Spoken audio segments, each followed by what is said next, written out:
रायगड जिल्ह्यातल्या नेरळमध्ये चोराचा अजब कारनामा। चोरी केलं ते घर कवी नारायण सुर्वेंचं असल्याचं समजल्यानंतर परत केल्या चोरीच्या वस्तू आणि माफीची चिठ्ठीही लिहिली।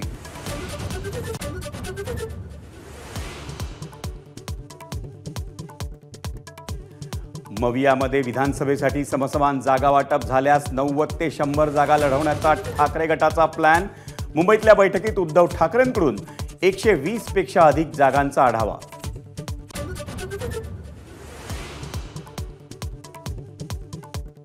एमसीएच्या अध्यक्षपदासाठी आता संजय नाईक विरुद्ध अजिंक्य नाईक अशी थेट लढत। भूषण पाटील यांच्या माघारीनंतर विद्यमान उपाध्यक्ष आणि विद्यमान सचिव आमने सामने।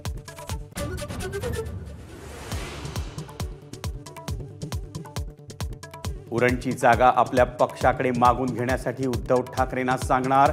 आदित्य ठाकरेंचं शिवसंवाद यात्रेदरम्यान कार्यकर्त्यांना उद्देशून वक्तव्य।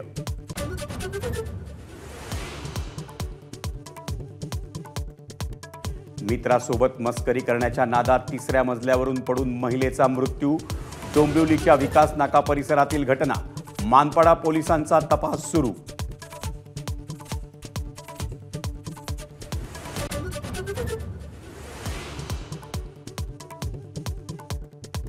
पंढरपूरला जाणाऱ्या वारकऱ्यांच्या खासगी बसला अपघात। 5 जणांचा मृत्यू। एमजीएम रुग्णालयातील जखमींची मुख्यमंत्री शिंदेंकडून विचारपूस। मृतांच्या कुटुंबियांना 5 लाखांची मदत जाहीर।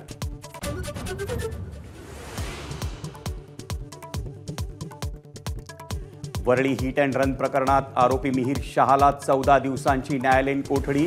तर ओळख लपवण्यासाठी केस आणि दाढी कापल्याचं उघडकीस।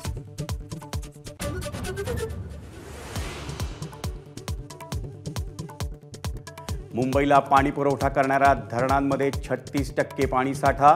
धरणातील पाणीसाठा वाढल्यानं मुंबईकरांचं पाणी संकट तुर्तास तरी दूर होणार।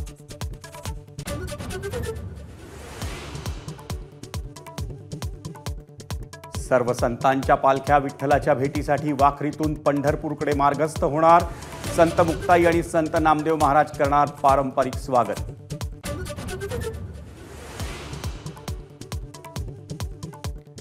ऑनलाईन खाद्यपदार्थ मागवणं महागलं। महसूल आणि नफा वाढवण्यासाठी स्विगी आणि झोमॅटो कंपन्यांची प्लॅटफॉर्म शुल्कात 20% वाढ।